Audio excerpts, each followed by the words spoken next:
The highway narrowed into 2 lanes that cut through the wide openness of Montana's Bitterroot Valley. Daniel Carter gripped the steering wheel, leaning slightly forward as if distance could be conquered faster that way. His truck was old, the kind that coughed smoke every time he shifted gears, but it carried him the way he once carried everything else without question. Home. That word should have felt solid. Instead, it hung loose like a shirt a size too big. Years in Afghanistan had left his body stiff. His back bent, his sleep fractured by dreams that never ended when he opened his eyes. He had medals in a drawer, scars on his skin, and a silence inside that never let go. When people in town saw him again, they nodded politely. "Glad you're back," they'd say, their eyes slipping to the ground a second later. They didn't know what to ask, and he didn't know what to answer. A veteran like Daniel often looked fine from the outside, but his shoulders carried weight heavier than any rucksack, the memory of friends buried in desert sand. The sound of helicopters that never really faded. The smell of smoke, he swore, lingered even when no fire burned. Montana was supposed to help. The mountains rose tall enough to make a man feel small again. The rivers ran steady, and the grizzly bear was still king of these forests. Here a man could believe the world hadn't entirely broken. Yet when Daniel stepped out of his truck that late summer afternoon, the quiet felt wrong. Not peaceful, but hollow, as if the air itself was waiting for something. He stretched his back, wincing, and walked toward the porch of the small cabin he had inherited after his father passed. A war veteran's first instinct is always to scan, and he did. Every tree line, every shadow, every creak in the wood. He told himself it was a habit, but he knew better. Some instincts never turn off. The cabin had the same chipped paint and leaning railing he remembered. Dust coated the windows. The inside smelled faintly of cedar and a hint of loneliness. He set his duffel bag down and sat at the kitchen table. He was home, yet it didn't feel earned.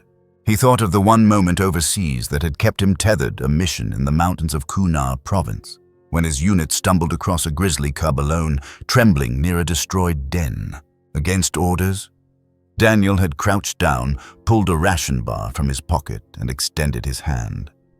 The cub had taken it with clumsy eagerness, looking at him with eyes too innocent for a war zone. Wildlife officers later transported the cub to safety, but for weeks after Daniel remembered that soft weight leaning against his leg.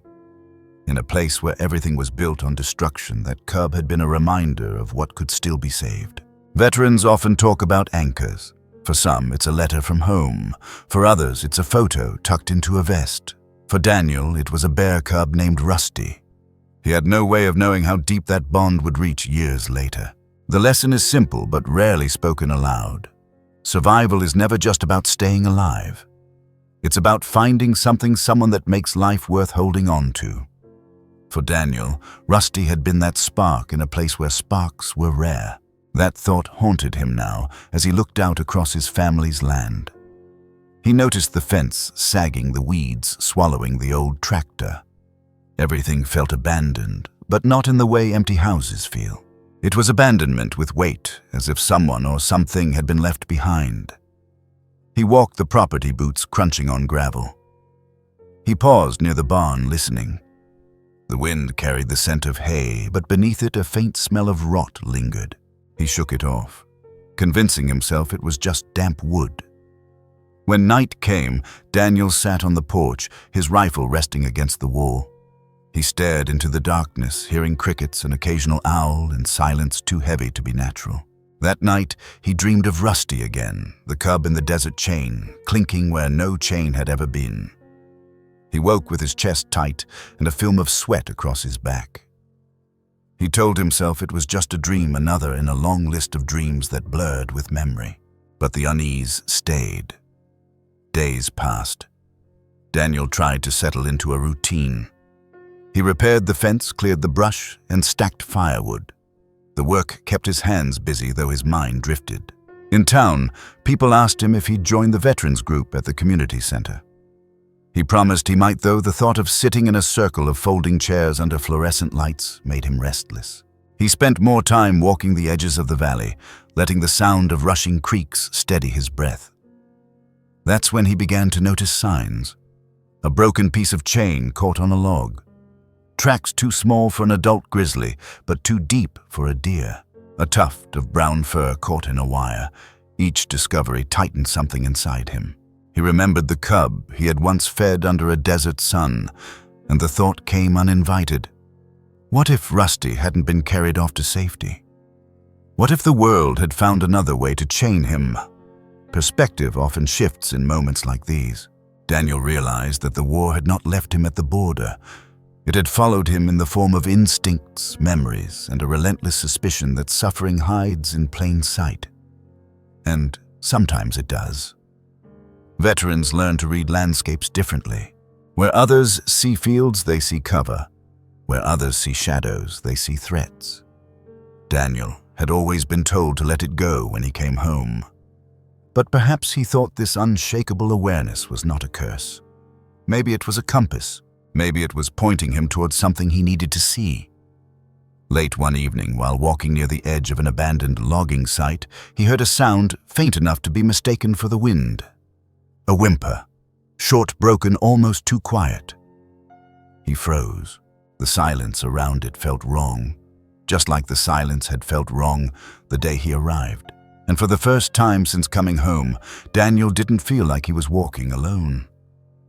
He turned toward the sound. He could not yet see what waited in the shadows, but every step carried him closer to the truth he had unknowingly returned for. The old logging road cut deeper into the timber than Daniel remembered. Fallen branches forced him to slow his steps, but his eyes stayed fixed ahead. The whimper he had heard 2 nights before still echoed in his mind. Most men would have dismissed it as a coyote or the groan of wind through hollow wood. But soldiers learn that the faintest sound can matter most. He followed it, not knowing what waited, only certain that he couldn't turn back. The clearing appeared suddenly like the earth had been scooped bare years ago and left to rot. A rusted container leaned sideways against a pile of brush. A chain rattled. Daniel's chest tightened. He moved closer. At first, he saw only a shape, small, hunched, trembling. Then the sound again faint and broken, like a cry too tired to fully form. His breath caught. A grizzly bear cub. Thin as bone fur, patchy body curled against dirt. Not wild and fierce as it should have been, but chained, defeated, wrong in every way. The world seemed to tilt. He stepped forward slowly, boots sinking into mud. Every instinct screamed caution. A wild animal, even a young one, could strike in panic. But what he saw was not a threat. It was a survivor clinging to life. He knelt, voice low, steady, the same tone he once used with fellow Marines in firelight after too much chaos. Easy. I'm not here to hurt you. The cub's ears twitched. One cloudy eye lifted recognition, flickering like a spark behind smoke. And then Daniel did something he hadn't done in years. He reached into memory, the small whistle he had once used in Kunar when feeding the cub they'd named Rusty. He whistled now, soft and hesitant. The cub's head lifted higher. A pause, then the faintest sway of recognition. It was him. Against every odd, every year apart, the cub remembered. He pressed his hand against the chain, feeling the cold bite of rust.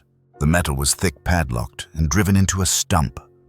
Whoever had put it there hadn't cared for mercy. A lesson cut straight through him. Chains do not just bind animals. They bind the hearts of those who see them. He had thought he had left the sight of chains behind in war, in prisons of sand and wire. Yet here it was again, only this time around a life that should have known freedom. He pulled a multi-tool from his pocket, working the lock. His hands shook, not from weakness, but rage contained. The chain snapped free after long minutes. The cub collapsed forward, too weak to stand. Daniel slid his arms under its frame, lifting carefully. The weight was pitiful. Nothing like the solid strength a bear cub should carry at that age. He felt ribs sharp as stones under fur. The smell of infection clung to him as he carried Rusty toward his truck. He drove fast down the dirt road, tires spitting gravel, the cub wrapped in a blanket on the seat beside him. Each glance at the animal made his jaw tighten. Survival was never supposed to look like this. Rusty was alive, yes, but alive wasn't enough. Not after what he had given once before, not after the way he had been left. When he reached town, Daniel pulled into the small veterinary clinic tucked between a feed store and a diner. He carried Rusty inside, ignoring the startled looks of locals. The receptionist called for Dr. Emily Harper, a woman who had spent years volunteering with wildlife rescues in Alaska before settling in Montana. She touched the cub gently, examining sores, scars, and patches of missing fur. Her voice stayed steady, but her eyes betrayed sorrow. Severely malnourished, multiple infections. These scars, some are environmental, but these look intentional. She didn't finish. She didn't need to. Daniel felt heat rise in his chest. Abuse, neglect. Someone had done this on purpose. Rusty lay still on the steel table, but his eyes followed Daniel's hand. There was recognition now, not full, but enough to remind Daniel of nights in Kuna. The cub curled against his side as if the world hadn't yet broken. He whispered, "You made it. You're not alone now." The cub's tail twitched once against the metal, a flicker of life refusing to die out. Freedom isn't just the absence of chain. It is the presence of care, of trust, of someone who will fight for you when you cannot fight for yourself. Too many veterans understood this truth, carrying invisible chains long after discharge. And now, staring at Rusty, Daniel knew he had been given a chance to break one set of chains by refusing to let another tighten. An example came to mind, stories of other military working dogs he had served alongside. One shepherd named Rex, retired and shipped stateside, had been mistakenly placed in a private kennel that closed down months later, leaving him abandoned until rescue groups intervened. Daniel remembered handlers who swore their partners would be safe, only to discover years later the animals had vanished in a bureaucratic shuffle. The systems meant to honor service often faltered in silence. Rusty was not a military dog, but his chain mirrored theirs. Forgotten heroes came in many forms. That night, after Rusty was stabilized, Daniel sat alone in the clinic's waiting room. He stared at his hands, knuckles still raw from the lock. He realized he was not simply rescuing a bear cub. He was standing against every moment someone had looked away, every time suffering had been hidden behind closed gates. And he knew this was only the beginning. Healing takes time. Survival takes fight. Both require presence. The lesson was simple but demanding. When you see chains literal or invisible, you have two choices: walk away or stop and break them. Most people walk away telling themselves someone else will fix it. But what if no one does? What if that silence becomes permanent? Daniel had chosen, and that choice would shape not only Rusty's survival but his own.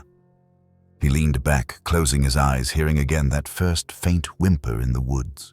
A sound so small, yet it had pulled him across miles of road and years of memory. He wondered how many other cries went unheard every day. Other dogs, other cubs, even other veterans sitting in quiet houses with silence heavy around them. Perhaps that was the real mystery. Not how Rusty survived this long, but how many others hadn't. As dawn broke over the mountains, Dr. Harper stepped out, telling Daniel Rusty would need weeks, maybe months of care. Slow feeding antibiotics and constant watch. Daniel nodded.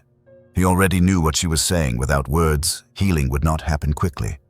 But he had no intention of leaving.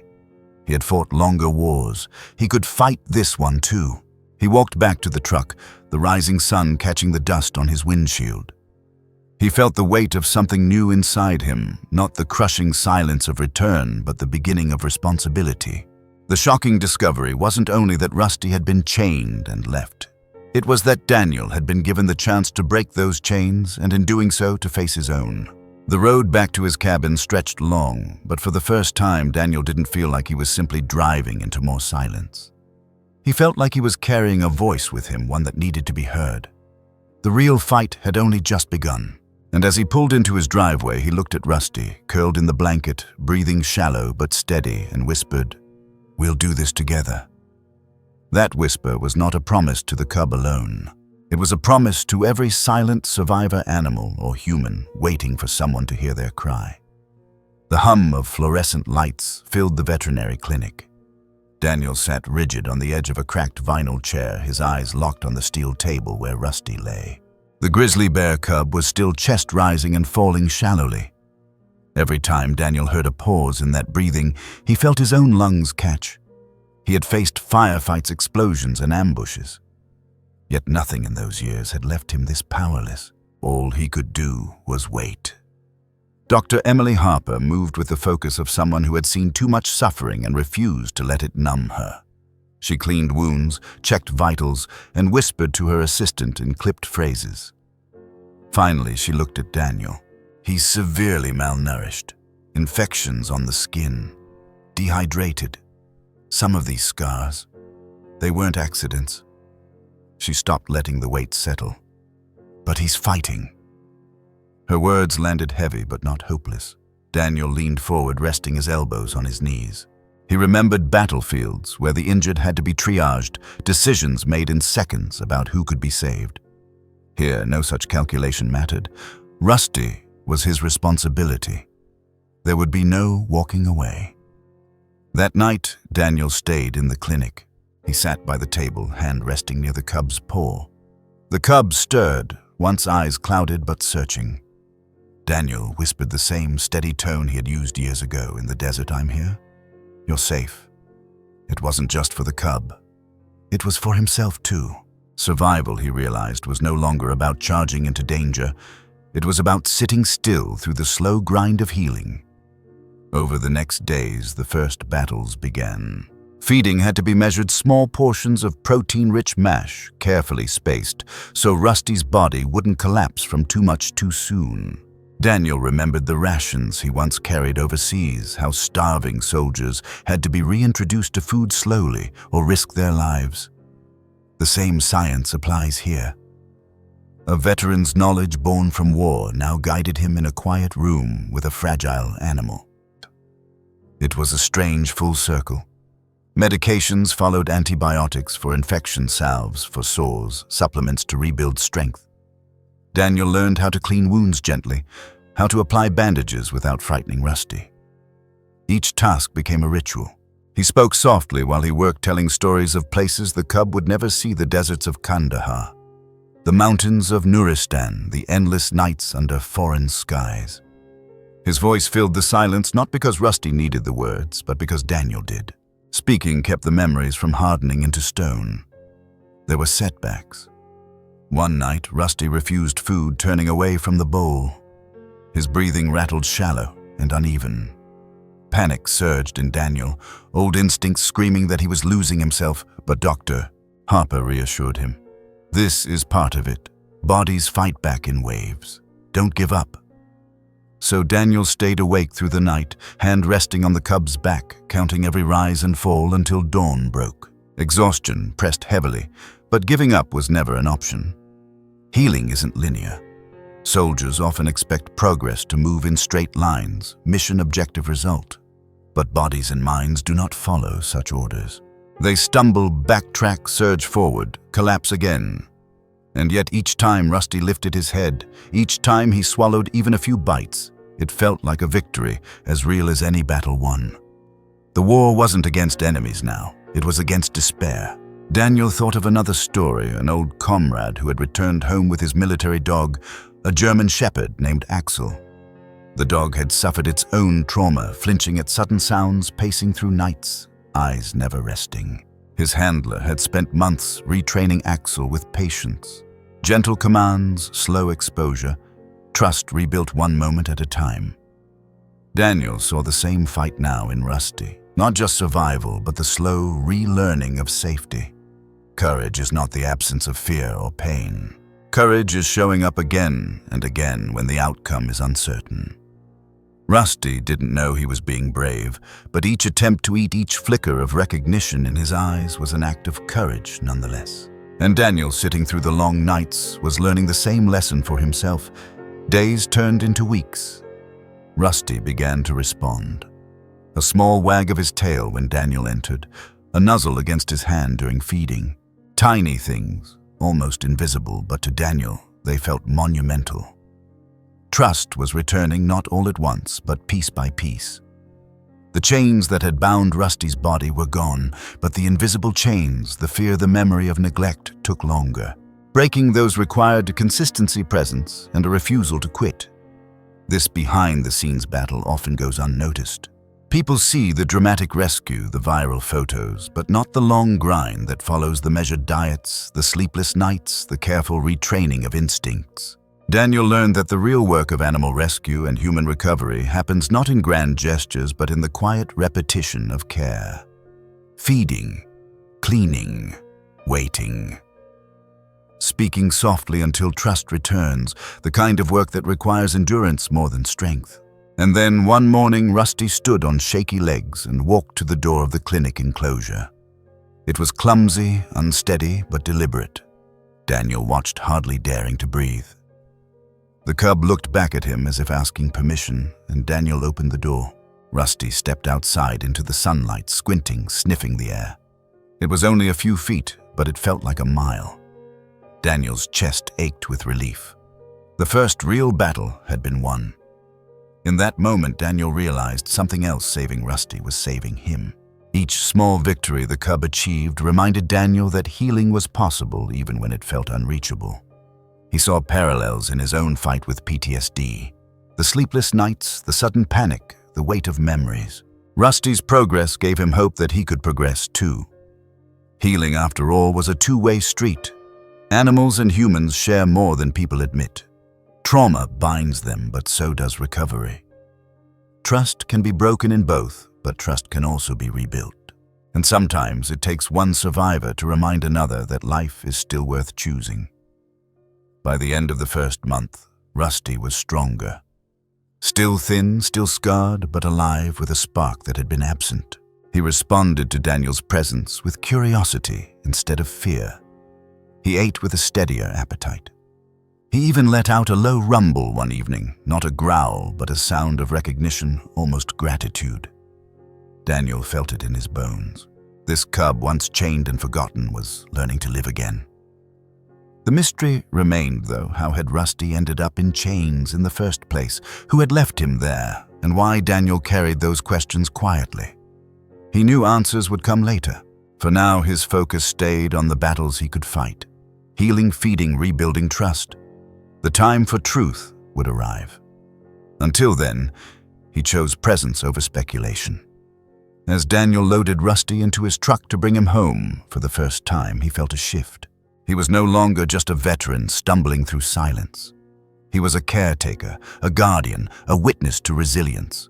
The journey ahead promised challenges he couldn't yet see, but he understood something vital. Some battles are not fought with weapons, but with patience, tenderness, and time. And these battles, though quiet, mattered just as much. That understanding carried him into the next chapter. Because once Rusty was safe, once the first victories of survival were won, the world outside began to notice. And what started with one man and one cub soon grew into something no one could ignore. The photo wasn't planned. Daniel had taken it late one night after Rusty finally fell asleep on the floor of the guest room he had turned into a makeshift recovery space. The cub's body was thin scars mapped across fur, eyes half closed, but watching him even in rest. The blanket beneath him was threadbare, one Daniel had carried since childhood. Without thinking, Daniel snapped the picture on his phone. Hours later, he uploaded it to a social media page used mostly by fellow veterans. No caption at first, just the image. A few minutes later, he added the words, "He survived war beside me once. And this is how I found him." By morning, the post had caught fire. Hundreds of shares turned into thousands. Comments stacked like a wall, some filled with outrage, others with disbelief, many with tears typed into words, "This is unacceptable." No animal should suffer like this, especially one connected to a soldier. Veterans chimed in, sharing their own experiences with military working dogs, abandoned after service. A retired handler wrote, "I buried 3 brothers overseas. My shepherd saved me more times than I can count." And when he was retired, the system lost him. Took me a year to track him down. Daniel read that message twice, the weight of it pressing deeper than he expected. His story wasn't alone. Rusty wasn't alone either. The wave didn't stop. Animal rescue groups reposted. Wildlife sanctuaries shared petitions. Journalists began sending messages. Local news outlets asked for interviews. One evening, a van pulled into Daniel's gravel driveway. A young reporter stepped out, a camera crew in tow, voice soft, respectful. "We'd like to hear your story." His story. Daniel hesitated, but when he looked down at Rusty curled on the porch beside him, he realized silence had already done enough damage. So he spoke. Not with rehearsed words, but with honesty. He reminded me what it meant to live when I thought I had forgotten. And now, it's my turn to remind the world he deserves the same. The broadcast aired that night. The segment showed Rusty lying in the grass, Daniel's hand resting on his back. The anchor's voice narrated over images of the cub, a forgotten survivor rescued from chains, now at the center of a growing movement. By morning, national outlets had picked it up. Suddenly, Rusty's story wasn't just local heartbreak, it was national outrage. Here, the silence broke completely. Celebrities known for supporting animal rights tweeted the photo. A country singer held it up on stage during a concert. A professional athlete wore a shirt that read, "No hero left behind," with Rusty's face printed across the chest. The momentum spread beyond sympathy. People demanded answers. How had this cub been chained and abandoned? How often did this happen? Where was the accountability? This was the moment Daniel realized the story had outgrown him. What began as one veteran and one cub had become a symbol for something larger, the forgotten heroes of both war and wilderness. It tapped into old wounds too. Many still remembered how war dogs were left behind after Vietnam, classified as equipment rather than partners. That history had scarred entire generations of handlers. The fact that echoes of that neglect were surfacing again through Rusty's chain and through stories of lost canines struck a nerve across the country. An example surfaced quickly. A former Air Force officer posted a photo of his own dog, a Belgian Malinois named Scout. Scout had served 3 tours in Iraq, detecting explosives, saving lives countless times. When retired Scout was handed to a contractor who ran out of funding, leaving him in a kennel for months before being discovered by volunteers. The post ended with 6 words: "No warrior deserves to end forgotten." That sentence echoed through comment sections and news anchors alike. Silence protects neglect.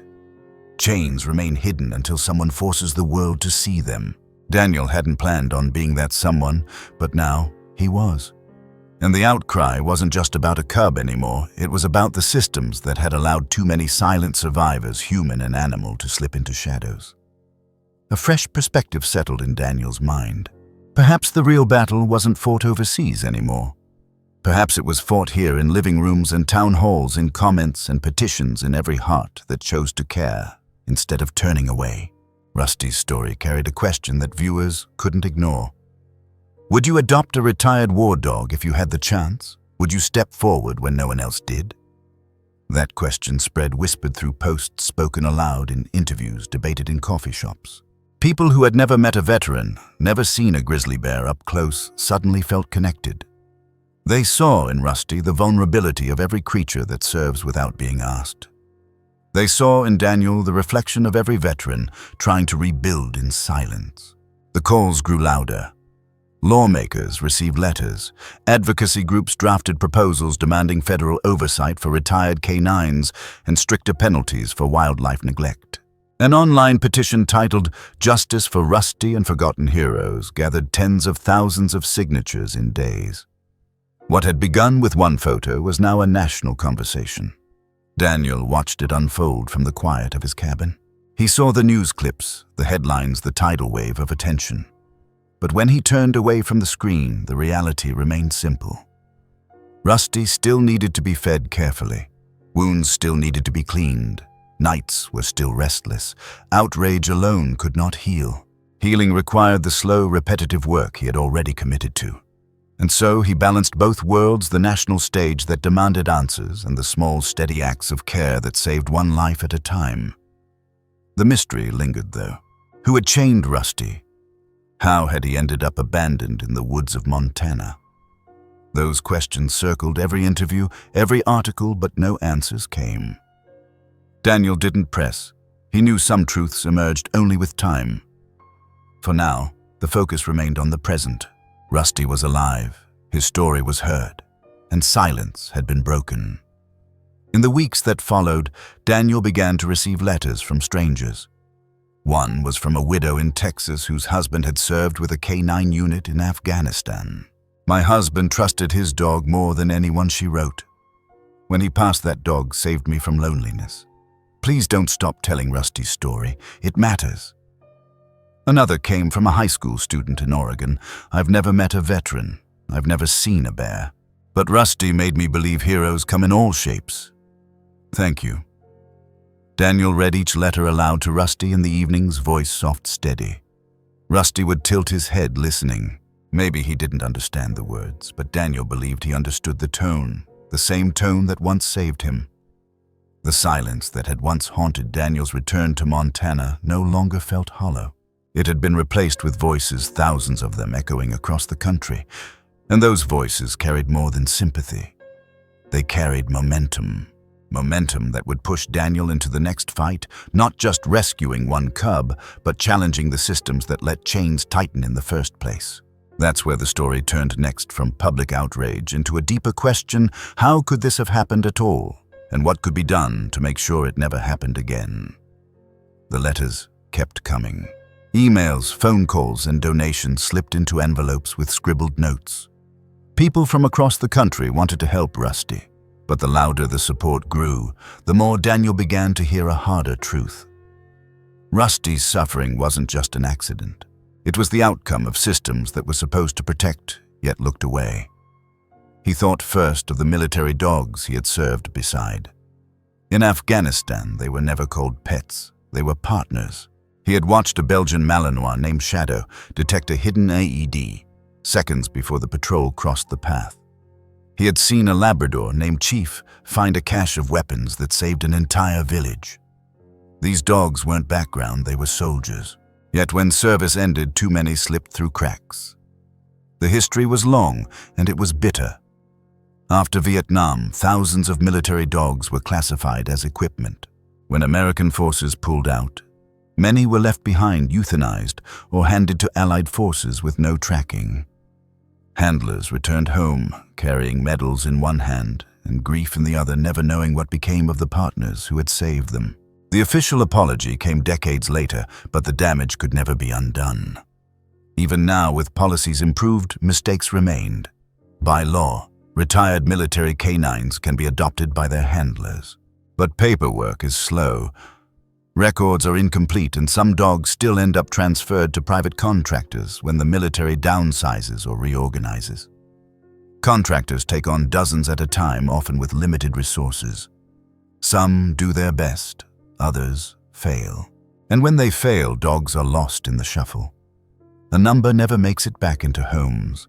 They end up in kennels, cages, or worse, just like Rusty, chained in silence. One example haunted Daniel. A handler he knew from North Carolina had tried for months to locate his old dog, a shepherd named Rex.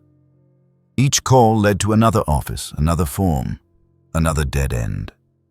Finally, a volunteer rescue network discovered Rex at a closed training facility, thin, scarred, forgotten. The handler drove 12 hours overnight to bring him home. He said it felt like carrying a brother back from war. The system had failed not out of cruelty alone, but out of neglect, paperwork, and the absence of accountability. And it wasn't only military dogs. Wildlife faced the same fate. Loopholes in U.S. regulations allowed exotic animals and wild animals to move through private hands with little oversight. Cubs taken from dens, kept illegally, or sold into roadside attractions often disappeared once their novelty faded. Some ended up chained in forgotten corners, out of sight, out of mind. Rusty's presence in that abandoned logging site wasn't just random misfortune. It was part of a larger pattern. Chains don't appear overnight. They are forged link by link through neglect, bureaucracy, and silence. And once forged, they're hard to break. Daniel began to study more, reading late into the night while Rusty slept nearby. Reports from veterans groups, documents from wildlife advocacy organizations, and articles on policy loopholes. The numbers startled him. Each year, hundreds of military dogs retire. Most find homes, but a percentage small on paper, enormous in reality, falls through. On the wildlife side, thousands of animals are confiscated annually from illegal ownership or trafficking within the US. Some are rehabilitated, some not. Behind every statistic was a life chained or discarded. This research gave Daniel a fresh perspective. He had thought Rusty's rescue was an isolated event, a cruel twist of chance. But the truth was larger.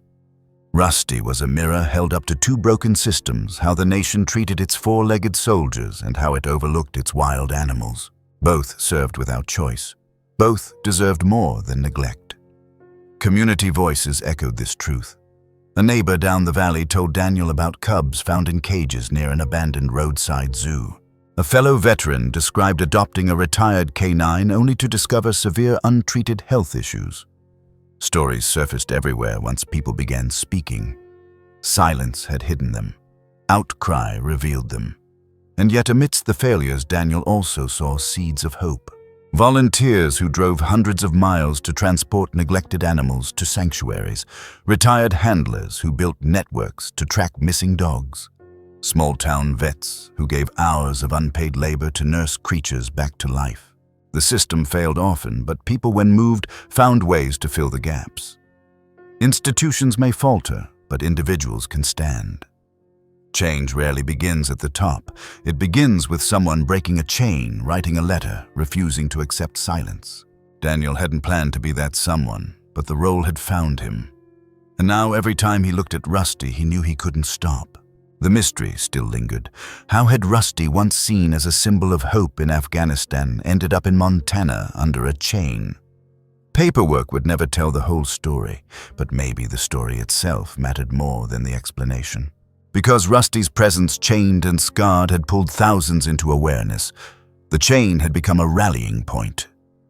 Daniel spoke about this when local officials invited him to a town hall. He stood at the front of a crowded room, Rusty's photo projected behind him. His voice stayed steady. "We call them partners when they serve heroes, when they save lives. But when they're done too often, we call them property. That's not good enough. Not for them. Not for us."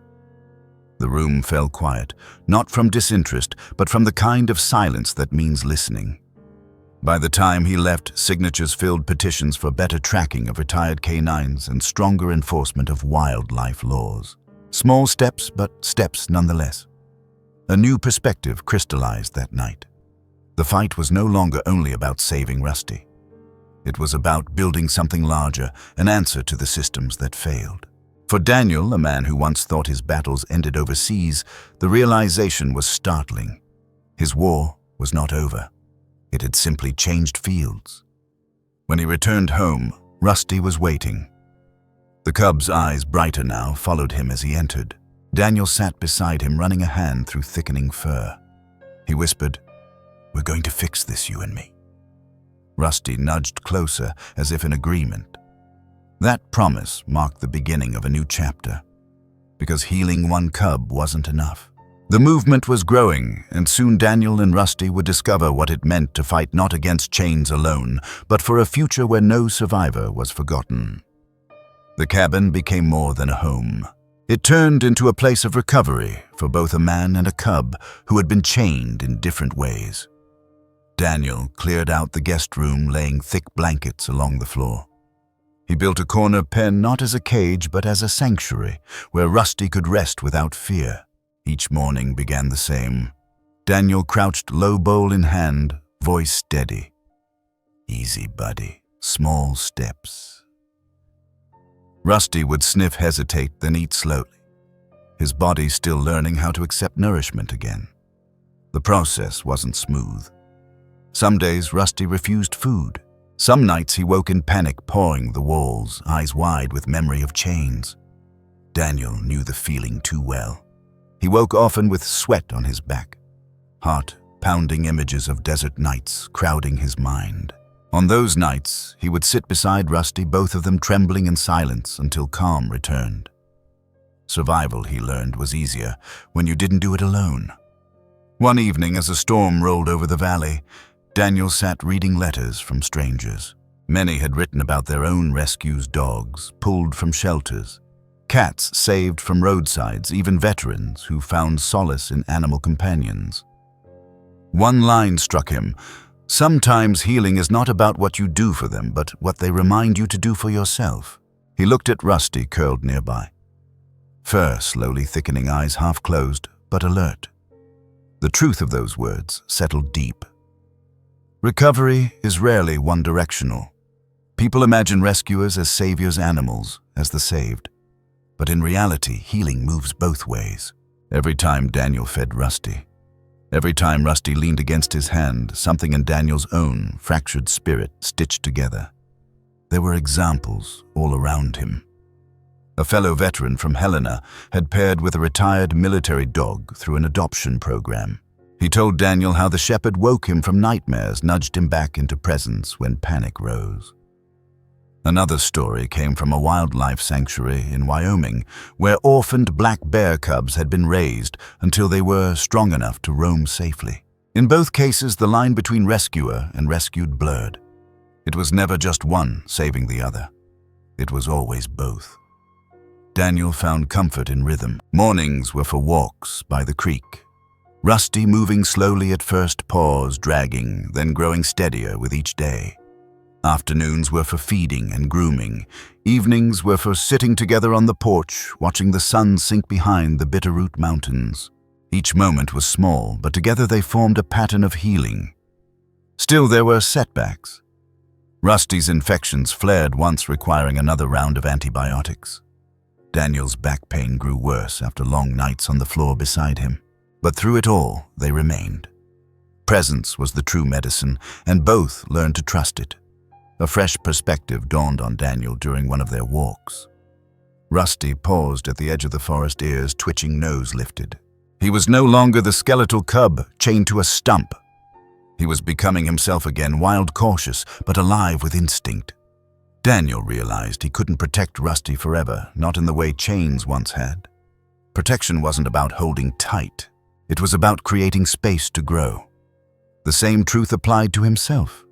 He couldn't lock away the memories of war, couldn't chain them until they disappeared. But he could create space where life and love could grow beside them. Community involvement added another layer. Neighbors brought supplies, grain for bedding, spare lumber for building an outdoor enclosure. A retired nurse offered herbal remedies to soothe Rusty's skin. Veterans from the local post stopped by, some silent, some talkative, all drawn by the story they had seen on the news. They helped build a small shelter near the creek, hammering nails in rhythm, laughter breaking through the quiet. One Marine missing a leg from a roadside bomb looked at Rusty and said softly, "Guess we all got our scars." Healing is never private. It ripples outward, touching neighbors, strangers, communities. Rusty's presence pulled people together in ways Daniel never could have managed alone. Where once his cabin had been a place of solitude, it became a gathering point, a reminder that resilience thrives when shared. The nights remained difficult. Storms sometimes triggered panic in Daniel's shadows, stirring memories he couldn't push away. But Rusty would climb close, resting his head on Daniel's chest, grounding him back to the present. In those moments, Daniel felt more than comfort. He felt recognition. Both had survived different wars, but survival had the same sound, the slow, steady rhythm of breath in the dark. An example came again from memory. During deployment, Daniel had once been pulled from danger by a canine partner named Bruno, who had lunged forward to alert them of an ambush. That dog had given him a second chance at life. Now, years later, Rusty was doing the same, though in quieter ways. No gunfire, no battlefield, just the simple insistence. Stay here, stay now, stay alive. True strength isn't in the fight. It's in the patience to heal, to endure, to stay. Rusty taught this without words, without speeches. He taught it by standing by, eating by living, when he had every reason not to. Weeks turned into months. Rusty grew stronger, his coat thick and glossy. His steps grew surer, his playfulness returning in cautious bursts. Daniel too changed. The lines in his face softened, his posture lifted, and his voice carried steadier when he spoke. Healing was visible in both, not perfect, not complete, but undeniable. And yet, mystery remained. Why had Rusty been chained? Who had failed him? Daniel knew those answers mattered, but he also knew they could wait. For now, the real work was here, keeping the cub alive, keeping himself alive, and proving that chains, once broken, need not return. One evening, as the sky flamed orange and purple, Daniel sat by the lake with Rusty beside him. The water rippled with the breeze, reflecting the fading light. Daniel whispered, "We made it through the first battles, buddy. But this isn't just our fight anymore." Rusty leaned closer, eyes reflecting the last of the sun. That night marked a turning point. Healing at home was only part of the journey. The world outside was watching, and soon their fight for survival would transform into a movement for justice. The invitation arrived in a plain envelope, no return address, just his name scrawled across the front. Daniel set it on the table, staring for a long moment before opening it. Inside was a letter, printed on heavy stock, embossed with the seal of the National War Dog Memorial Committee. They wanted him to speak at the upcoming ceremony in Washington, D.C. The first year, a section would be dedicated to forgotten animals, both military canines and rescued wildlife. They wanted Rusty there, too. Daniel read the letter twice. Then he looked at the grizzly bear cub lying on the rug. Larger now, his coat thick and healthy, his breathing steady. "Guess they're not just listening to me anymore," he whispered. Rusty lifted his head as if he understood. The journey to Washington felt surreal. A veteran who once thought his war ended in silence was now carrying a cub's story into the nation's capital. On the day of the ceremony, rows of veterans filled the seats, men and women in uniform families with folded flags, children waving miniature banners. Behind the podium stood a new bronze statue, a soldier kneeling beside a canine hand resting on its shoulder. Flowers surrounded the base. When Daniel stepped onto the stage, Rusty walked beside him on a custom harness, not as a chained animal, but as a survivor. The crowd fell silent, not out of politeness, but reverence. He began simply, "I was told war would change me, and it did. But what I didn't expect was that a bear cub chained and forgotten would change me more." He paused, letting the words settle. "We call them partners when they serve, but too often we abandon them when their service ends. Chains don't just break bodies, they break trust. And if we can't honor the silent heroes, then what does that say about us?" The speech was short, but the effect rippled far beyond the ceremony. News outlets replayed it. Advocacy groups clipped it into campaigns. Lawmakers quoted it in committee hearings. What began as one rescue in Montana was now woven into the national dialogue. Examples followed. In Texas, a group of veterans launched a program pairing retired canines with soldiers struggling with PTSD. In Wyoming, a wildlife sanctuary expanded to include an outreach program named Rusty's Haven, dedicated to rehabilitating cubs rescued from illegal captivity. Daniel received photos in the mail handlers standing beside their dogs, children hugging bear cubs at sanctuaries, signs that read, "No hero left behind." Recognition is not just about applause or ceremony. Recognition is about responsibility. When society acknowledges forgotten heroes, whether a soldier, a dog, or a wild animal, it inherits the duty to protect them. Daniel realized that recognition was not an ending. It was a beginning. Out of this momentum, Daniel founded a non-profit, Rusty's Second Chance. The mission was simple but urgent: to locate, rescue, and rehabilitate retired military dogs and neglected wildlife, and to connect them with veterans in need of healing. The work began small. His cabin became headquarters. Donations trickled in. Volunteers arrived, veterans who knew the ache of being left behind, locals who cared about the wild animals around them. Together, they built networks, tracked down abandoned dogs in shuttered kennels, transported cubs to sanctuaries, and created a bridge between suffering and hope. One story stood out. A German shepherd named Hunter, retired after 3 tours, was found in a shelter in Oklahoma, underfed and anxious. Rusty's Second Chance intervened, arranging transport to Montana. There, Hunter was paired with a veteran who had lost both legs in Afghanistan. Within weeks, the man reported sleeping through the night for the first time in years. "He doesn't just wake me from nightmares," he said. "He reminds me I'm not alone." Stories like this poured in, each one proof that healing traveled in two directions. Legacy isn't carved in stone or written in history books. Legacy is built in daily acts of care, in every chain broken, in every survivor given a second chance. Rusty's story had become more than his own. It had become a call to action, a blueprint for compassion. Daniel often thought of the word sanctuary. For him, it wasn't only a place for animals. It was a way of life. A sanctuary is any space where the forgotten are remembered, where silence is replaced with presence. His cabin was one. Rusty's haven was another. Every veteran who found a companion, every cub who found safety, every volunteer who chose to act instead of turn away, they were all part of the sanctuary. Recognition reached further than Daniel expected. A documentary crew arrived, filming Rusty's story alongside others. Schools invited him to speak.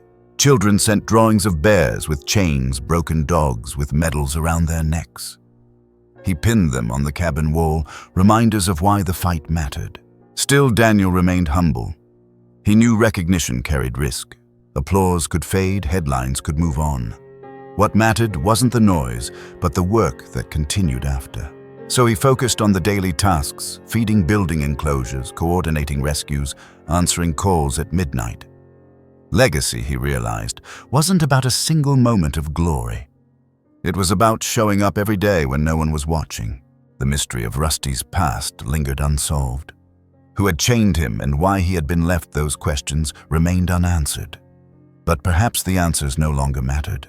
Because the future was no longer defined by what had been done to him, but by what he represented now: resilience, loyalty, and the reminder that healing is always possible. One evening, Daniel stood again by the lake with Rusty beside him. The sun dipped low, the water calm. He thought of all the stories that had surfaced: Rex, the forgotten shepherd hunter, the rescued German shepherd cubs in Wyoming sanctuaries across the states. Each story connected like threads in a larger fabric.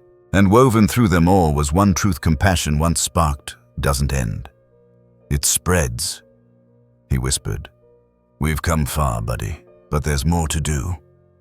Rusty nudged his hand steady and firm. That moment carried Daniel into the final chapter.